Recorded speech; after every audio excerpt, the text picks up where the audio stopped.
Kanë mbetur edhe 4 ditë në pezullimin e plotë të punës së rafinerisë dhe nisit në Pançev, nëse autoritetet amerikane nuk e miratojnë licencën për punë sot ose nesër.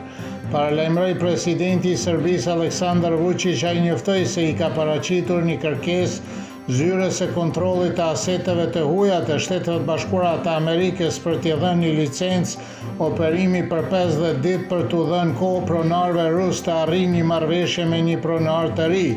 Nëse nuk marrim një licencë deri te Ejten, rafineria do të ndalet, theksoi Vučić.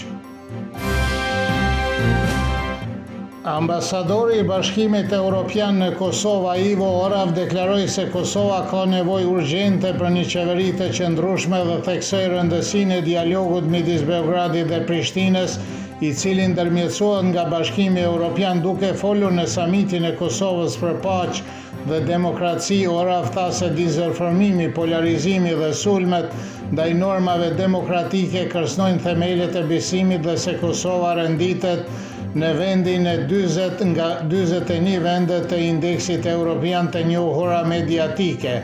Andrea Slomshek, këshilltarja politike të dërguarit të posaçëm të Peter Sorensen, deklaroi se dialogu mbetet lart në listën e prioriteteve të Unionit dhe se ai përfaqëson rrugën drejt integrimit evropian të Kosovës dhe Serbisë, dhe se fokusi është në zbatimin e marrëveshjes së Ohrit, uljen e qëndrueshme të tensioneve, normalizimin ekonomik dhe agjenda humanitare. Ish antari i vetëvendosjes Haki Abazi tha se vetëm lëvizja vetëvendosje është përgjegjëse për situatën aktuale politike në Kosovë, se askush tjetër nuk mund të paguajë çmimin për sabotimin e institucioneve dhe se partia në pushtet do ta paguajë atë çmim në zgjedhjet e 28 dhjetorit. Deputeti i Partisë Demokratike të Kosovës, Nait Hasani, theksoi se Kosova ka rënë në një krizë të rëndë buxhetore për shkak të, siç tha ai, menaxhimit të keq të qeverisë Albin Kurtit. Hasani gjithashtu pyeti pse vetëvendosja me 48 deputet nuk arriti të formojë qeverinë, se Hashim Thaçi e formoi qeverinë me 32 deputet. Deputetja Lidhjes Demokratike të Kosovës, Hikmete Bajrami, bëri thirrje qytetarëve që të mbështesin atë parti dhe kandidatin e saj për kryeministër Lumir Abdigjiku në zgjedhjet e 28 dhjetorit, se siç tha ajo, Kosova ka nevojë për një qeveri të qëndrueshme. Mbrëm udhëheqja LDK-s nominoi Abdigjikun si kandidat për kryeministër dhe ai deklaroi se ky është nderi dhe përgjegjësia më e madhe politike që mund t'i jepet dikujt. Siç thoi ai, Kosova ka nevojë për një qeveri që punon, ju improvizon, që bashkon, ju përçan, që ndërton e ju shkatërron.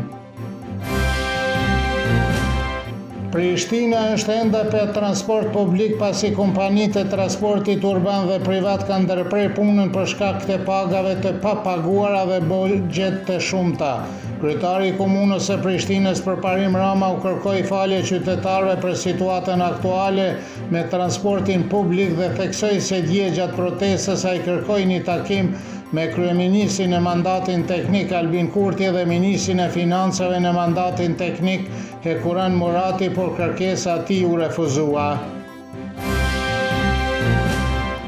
Zëdhënësi i dhomave të specializuara të Kosovës Michael Doyle tha për Kosova Online se protesta në Prishtinë, Hag dhe Strasburg nuk do të ndikojnë në punën e gjykatës, pasi gjyqtarët janë të përqendruar në sigurimin e gjykimeve të drejta, të pavarura dhe të paanshme pavarësisht nga zhvillimet politike.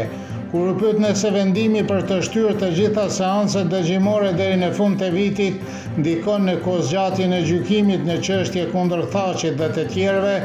Doyle u përgjigj negativisht dhe kujtoi se gjyqtarët kanë caktuar një afat për 19 janarit që prokuroria dhe mbrojtja të paraqesin parashtrimet e tyre përfundimtare me shkrim dhe se argumentet përfundimtare janë planifikuar nga 9 deri me 13 shkurt të vitit 2026.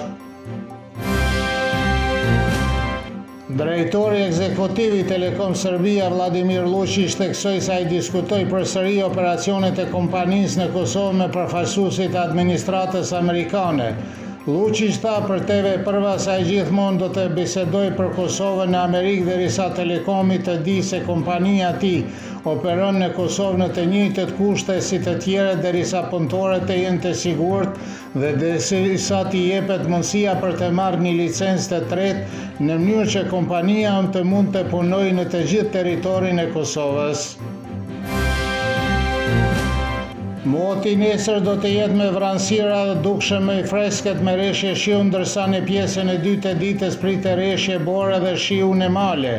Gjatë mbrëmjes do të kthjellohet moti në veri të Serbisë së pari në Vojvodinë. Temperatura mëngjesit do të sillet nga 4 deri në 10, kurse ajo maksimale ditore nga 6 deri në 14 gradë Celsius.